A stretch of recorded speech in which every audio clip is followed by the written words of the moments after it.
Hello student, this is Rui Khan and in this video we are going to discuss a very important topic that how you are going to practice for mains answer writing. Student, it always happen whether we have a lot of knowledge about law, but जब हम examination hall में होते हैं तो उस सारी information को एक पर्टिकुलर आंसर में डालना sometime it's become very important for us and sometime it become very complicated. तो अभी इस स्मॉल से वीडियो में हम ये डिस्कस करेंगे कि अगर हम एग्जामिनेशन हॉल में होते हैं और मेंस का कोई क्वेश्चन आता है तो कैसे हम उसको डील करें, कैसे एक परफेक्ट आंसर रिप्रेजेंट कराएं and then we were able to get the good marks, right? So first of all I'm just here going to give you some of the information like कि अगर आप means writing करते हो तो 3 important factors हैं जो आपको समझने होते हैं। जैसे फॉर एग्जांपल आप अगर आप मेंस के आंसर के लिए प्रैक्टिस कर रहे हो then first thing is that please remember how you are going to understand the nature of question, right? Because nature of question is something which is very beneficial for you if you are able to understand कि मुझे इसको कैसे deal करना है। Nature of question when I am saying about that कि अगर आपको categorisation कराऊं मैं क्वेश्चंस को तो आप इसको ऐसे कैटेगरी करो। फर्स्ट थिंग इज दैट कुछ क्वेश्चंस आपके डायरेक्ट होते हैं, डायरेक्ट क्वेश्चन जिसमें आपसे क्वेश्चन डायरेक्टली पूछा जाता है डायरेक्ट प्रोविजन से, right? Secondly when we talk about another kind of question which is like problem based question, right?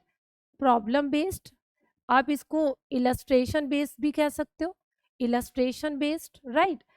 And then you can also mention it case law based. एक तो category of question ये होती है जो आपको case law based question मिल जाता है and finally another kind of question which is very important specially in the like Delhi judiciary, we are talking about Haryana and MP also, then they want the conceptual clarity too। तो वो आपसे fact based question भी पूछते हैं और fact based questions को आप ऐसे बोल सकते हो that these are the question which are analytical in nature, right? तो आप इसको ऐसे बोलो कि yes this is the kind of question which is analytical in nature. Okay, so this is the first point to be considered here. जब भी आप mains के लिए प्रैक्टिस करो तो आप देखो कि जो क्वेश्चन आपको पूछा गया है उसका नेचर क्या है। क्या ये डायरेक्ट क्वेश्चन है, whether it is a problem based question or it is merely a analytical और fact based question। अगर आप इस चीज़ को समझ पा रहे होगे then please remember हमारी स्ट्रैटेजी भी चेंज हो जाती है। बिकॉज अगर आप डायरेक्ट क्वेश्चन की बात करो तो डायरेक्ट क्वेश्चन का आंसर लिखने का तरीका बिल्कुल डिफरेंट है, इसको आप फैक्ट बेस्ड आंसर से कंपेयर नहीं कर सकते। और यही रीज़न होता है कि जब हम आंसर लिखते हैं तो हम परेशान हो जाते हैं कि हमको इसको डील कैसे करना है। अगर डायरेक्ट क्वेश्चन है जो कि for example I am just taking one example, suppose if there is saying there is a question and the question is that what are the grounds for divorce under Hindu Marriage Act? So can you say it is a conceptual question? No. Can you say it is a fact based question? No. It is simply a direct question which by which examiner आपसे क्या चाहता है? Examiner wants to know from you, are you able to understand that particular legal provision and the legal provision related to this question given under section 13 of Hindu marriage act. तो अब आप SME का section 13 उठाकर देखो, अगर वो आपसे directly वहाँ पर यही लिखा है all the grounds, you know all the grounds for divorce, तो डिवोर्स के जो भी ग्राउंड्स हैं सेक्शन 13 में एज वन बाय वन आराम से आप इसको अगर पढ़ोगे तो आप उसी प्रोविजन की हेल्प लेके इस आंसर को कर सकते हो। आपको एक्स्ट्रा कुछ भी एफर्ट डालना नहीं होता, बस आपके पास सेक्शन 13 के वो सारे प्रोविजंस क्लॉजेस होने चाहिए।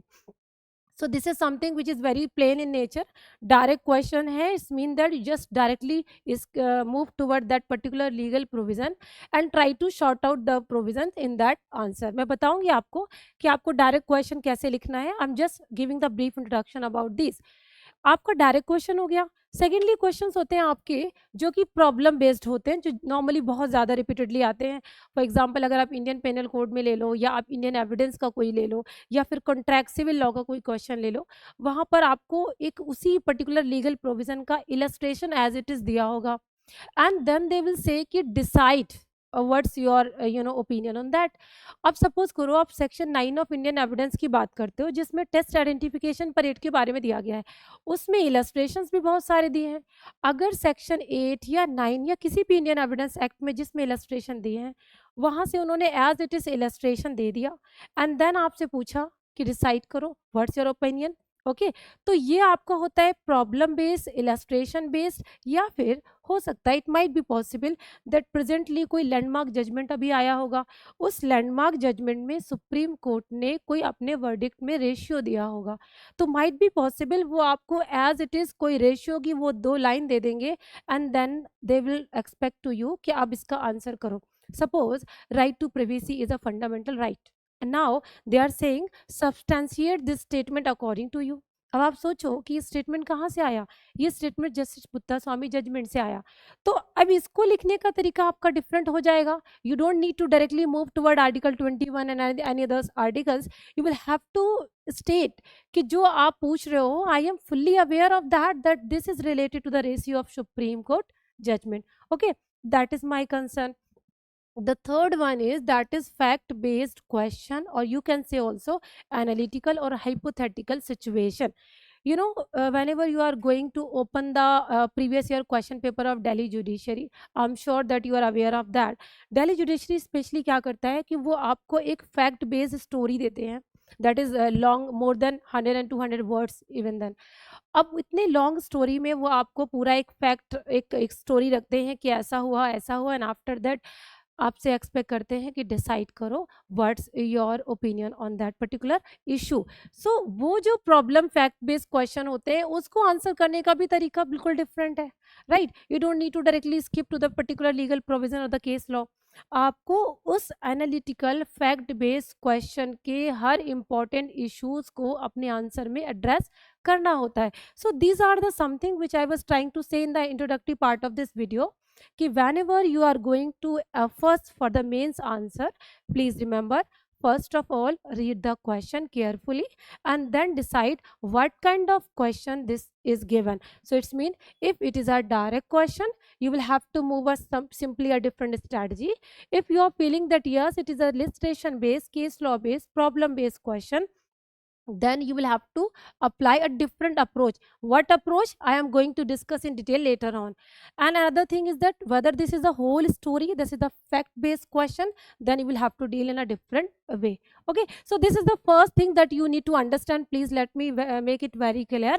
Nature of the question आपको समझ में आना चाहिए। ना the second thing is that I always see to my students कि जब आप एग्जामिनेशन हॉल में होते हो, ऑलरेडी आप पे बड़ा प्रेशर होता है, यू डोंट नो कि how to focus this question, and this is something which is very important that you forget that length of the question क्या है। so this is something which is important कि आप जब question को पढ़ रहे हो, at the same time, same moment of time when you are trying to understand the nature of question, at the same time you will also try to understand please कि इस question का nature क्या है। is it a short question, right, which is a very brief question, it is you can say the medium question, or you can say it is a long detailed question। सो ये भी आपको तुरंत की तुरंत समझ लेना पड़ेगा, बिकॉज जब तक आप ये नहीं देखोगे और आपने लिखना चालू कर दिया तो ये आपके दूसरे आंसर्स पे इफेक्ट भी डालता है, and always happen in the examination hall. So please remember, short means what, short means 5 marks का क्वेश्चन आपसे पूछ रहे हैं वो, and then they are expecting you to give the answer on that particular question, okay, and then they are saying about this 10 marks question which needs your efforts, which is more than short but less than the detailed answer. Another thing is the detailed question which is asked, which is very long in that nature, might be possible that is 15 to 20 marks weightage is there, right।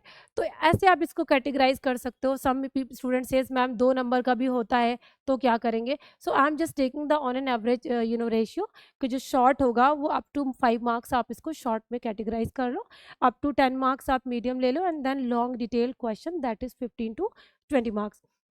Now अब अगर आपको पता है कि nature of the question, it is direct, it is illustration based, it is fact based question, secondly you also understood that yes, it is a only short question, it is a medium question, it is a long and detailed question, then now please start to effort on that।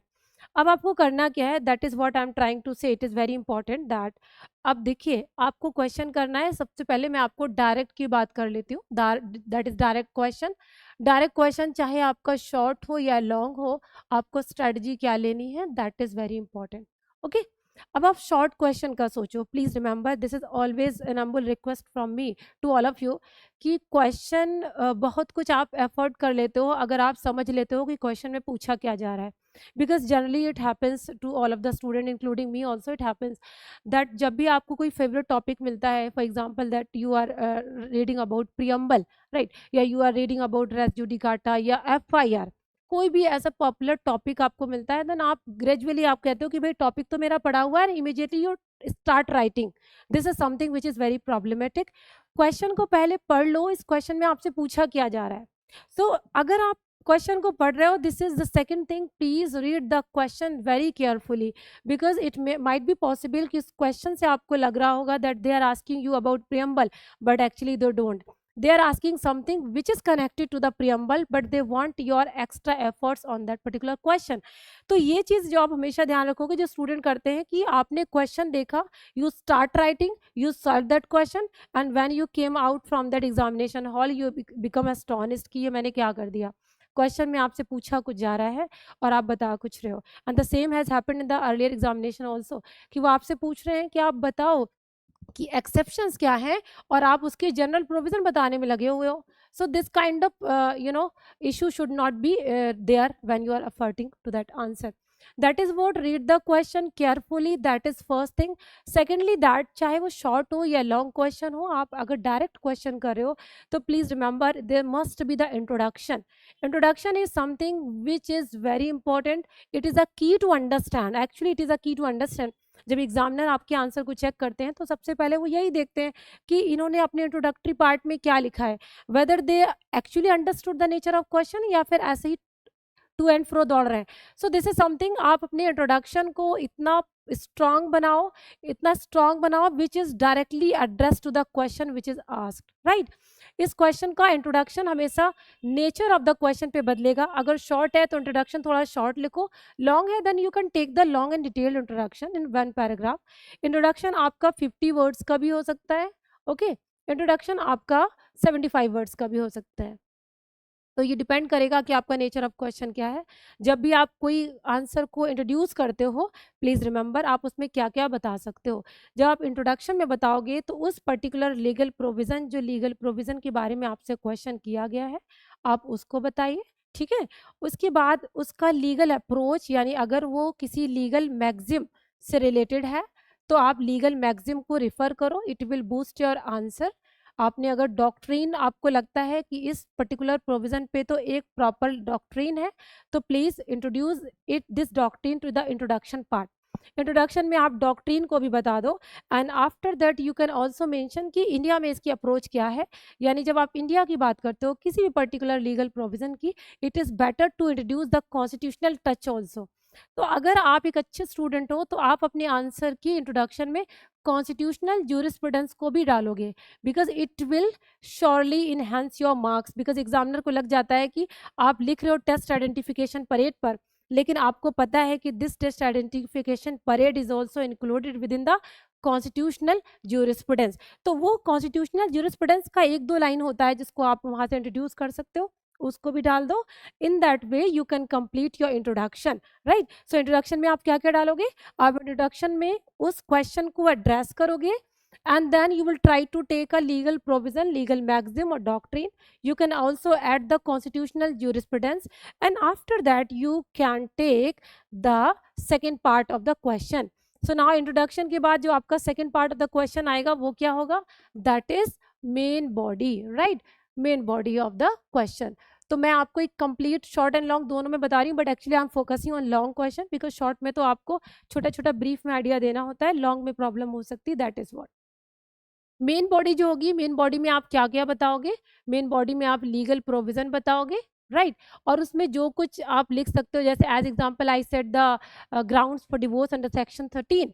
So you are elaborating again and again all of these provision. Please remember, you don't need to stick toward the bare act language.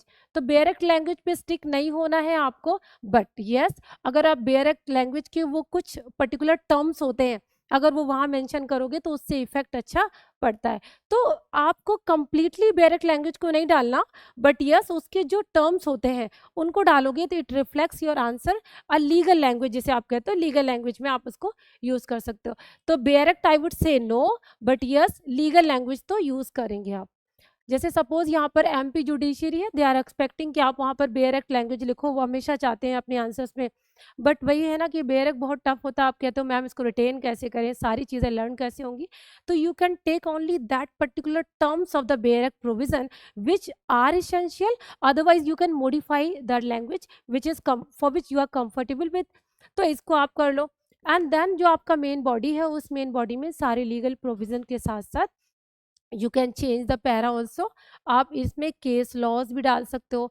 Case laws which means to say आप इसमें landmark डालोगे, obviously it is. And साथ ही साथ कोई अगर recent development है तो recent अगर कोई केस आपको याद है तो आप वो भी डाल दो। You don't need to take lots of judgements, there are many student जो 3 4 5 6 जजमेंट एक साथ रिफर कर देते, तो don't need to do this. बस एक लैंडमार्क डालो, आप एक रीसेंट डालो, और यहाँ से आप इसको बेटर आंसर कर सकते हो। But please remember, again and again I'm saying, substantiate your content with the question which has been asked. After that, the something which is very important, that is conclusion. Conclusion आपका अच्छा बनना चाहिए। जैसे मैंने कहा introduction is the key to understand कि आप लिख के आ रहे हो, in the same way conclusion at actually the crux by which the examiner try to understand कि आप सही डायरेक्शन में काम किए हो कि नहीं। आपने इंट्रोड्यूस तो क्वेश्चन को अच्छे से कर लिया, you are applying the legal provision also, but might be possible कि आप उस लीगल प्रोविजन के प्रोवाइजो को पढ़ के नहीं आए थे। दैट इज वॉट आपने जनरल रूल लगा के उस प्रॉब्लम का आंसर लिखा है। So that is what conclusion जो होता है वो आपका ब्रीफ समरी होती है आपके मेन आंसर की। So that is what direct question में आप इंट्रोडक्शन डालो, मेंस का जो आपका जो मेन बॉडी है उस मेन बॉडी में डायरेक्टली अपने लीगल प्रोविजन को डालो। Direct is not necessary, but yes, legal provision can be added here. You can also conclude this answer in as stronger way as you can, right? Now this is the strategy which I'm talking about, direct question. Now अब आप आ जाओ problem based question पे, right? Problem based questions आपके होते हैं, आप इसको कह सकते हो इलस्ट्रेशन बेस्ड क्वेश्चन, जो कि अक्सर आप करते हो और आपको करने भी होते हैं। देन केस लॉ बेस्ड, यहाँ पर I would advise only one thing. देखिए प्लीज रिमेंबर कि जब इलस्ट्रेशन बेस्ड क्वेश्चंस करते हो तो प्लीज रिमेंबर आप क्वेश्चन को ध्यान से पढ़ो, रीड इट वेरी केयरफुली, क्योंकि वो किसी ना किसी सेक्शन से रिलेटेड होगा। उस सेक्शन में दिए गए इलस्ट्रेशन पे अगर बेस्ड है तो it would be better for you to directly connect your answer with that particular illustration which is provided in the legislation. तो आप उस डायरेक्ट उस प्रोविजन को अगर वो बी क्लॉज में दिया था तो आप लिखो कि this particular problem is based on the illustration provided under clause B of section 11 of Indian evidence act. तो ये चीज भी आपको ध्यान रखनी है कि सबसे पहले एग्जामिनर को आप बता दो कि आपने जो मुझे प्रॉब्लम दी है, मैं उसकी जो मेन रूट है उस पर मैं पहुंच गया हूँ, पहुंच गई हूँ, I am accessible, I can put the same illustration here also. तो आप इलस्ट्रेशन को डायरेक्टली रिफर करो, आप जिस प्रोविजन की बात करो उससे रिफर करो, एंड देन धीरे धीरे आप एक्सप्लेन करोगे ग्रेजुअली। जब आप एक्सप्लेन करते हो तो फिर आप उसी लीगल प्रोविजन से एक्सप्लेन कर दो। प्लीज रिमेंबर कि भाई इस सेक्शन में ये चीज़ें दी गई हैं और इस इलस्ट्रेशन में इस लीगल प्रोविजन के वो सारे इसेंशियल एलिमेंट टच कर रहे हैं। So अगर all the essential elements are included in that problem, that yes, it is the answer would be in the same manner. तो उसको आप लिख दो जो कि लीगल प्रोविजन है। इसके अलावा अगर आपको इमीडिएटली एग्जामिनेशन हॉल में या यहाँ जो भी टेस्ट कर रहे हो आपको याद आता है कि इसमें तो एक सुप्रीम कोर्ट का लैंडमार्क जजमेंट भी है जिसमें इसी टाइप के इलस्ट्रेशन को और एक्सप्लेन किया गया है, तो वोंट बी इट बेटर कि आप उस केस को भी लिखो। यस, तो यस इट इज, तो आप उस केस को भी मेंशन कर दो। उस केस लॉ से आपका आंसर और स्ट्रॉन्गर हो जाता है। तो illustration based problem based question को जब आप स्टार्ट करते हो, you should address the question carefully, you should take the brief issue कि भाई जो आपका प्रॉब्लम है उसके जो इशू है वो हमने डील करें ऐसे, वो डायरेक्ट प्रोविजन कनेक्ट करो, उसको धीरे से एक्सप्लेन करो soundly with sound provision. If there is any case law, yes you can add case law and then conclude कर दो। तो ये आपका इलस्ट्रेशन बेस्ड क्वेश्चन हो जाएगा। आप प्रॉपरली कंक्लूड कर दो। तो hereby according to these facts and circumstances, taking the help of this legal provision, It is concluded that this person has not committed the offense under section 302 of IPC. Okay, so in this way I am just taking the example.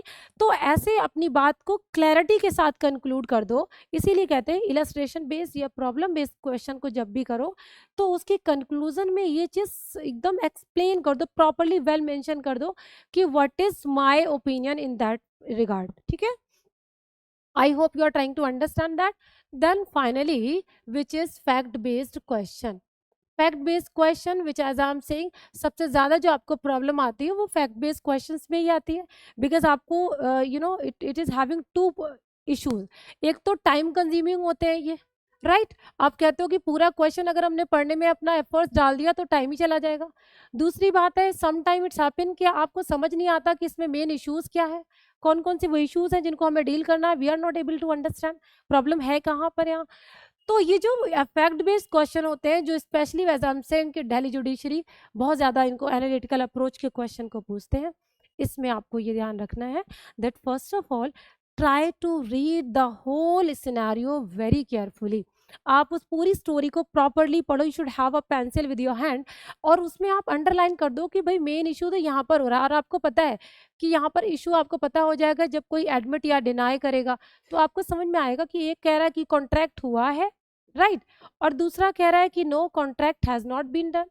तो इसका मतलब क्या है, अगर दूसरा वाला कह रहा है कि my consent was not free, first person कह रहा है कि भाई कॉन्ट्रैक्ट हुआ है, तो इट्स मीन दैट दोनों को इशू में मिलाओगे तो क्या निकलेगा. इशू ये है whether there is a transaction which is a lawful contract और नॉट. तो आप इशू को फ्रेम करो कि इशू को देखो प्रॉब्लम है कहाँ, क्या प्रॉब्लम है इन दोनों के बीच. तो ये जो फैक्ट बेस्ड क्वेश्चन है इसका इशू अगर आपको समझ में आता है then try to find out all of these issues provided under the problem, right. तो इसका मतलब जो भी fact based story based questions आपको मिलते हैं और उसमें आपको बोला जाता है कि डिसाइड करो, तो उन क्वेश्चंस में आप पूरे पैराग्राफ को केयरफुली रीड करो. केयरफुली रीड करने के बाद देखिए कि what is the issue in this problem. Try to consolidate all of these issues together. एक रफ में आप लिख लो, इनमें आपको रफ जरूर करना होता है तो इसमें आप रफ कर लो कि कौन कौन से इश्यूज हैं, number first, number second, number third.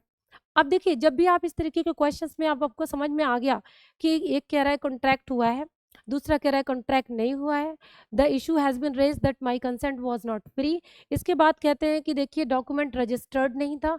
And after that कहते हैं कि सर मेरे साइड से तो मैं कह रहा हूँ स्पेसिफिक परफॉर्मेंस हुआ है, स्पेसिफिक परफॉर्मेंस करा दो बिकॉज कॉन्ट्रैक्ट तो हुआ है. तो अगर ये कह रहा है कॉन्ट्रैक्ट हुआ है तो वो कुछ ना कुछ रिलीफ मांग रहा होगा.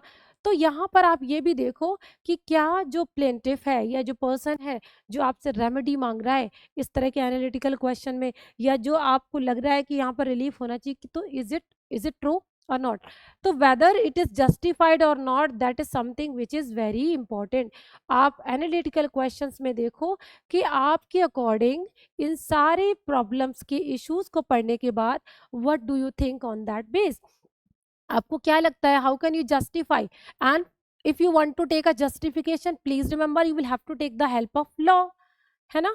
तो आपको अब लॉ की हेल्प पड़ेगी. तो क्या आपको ये नहीं देखना होगा कि कौन कौन सा लॉ यहाँ एप्लीकेबल है.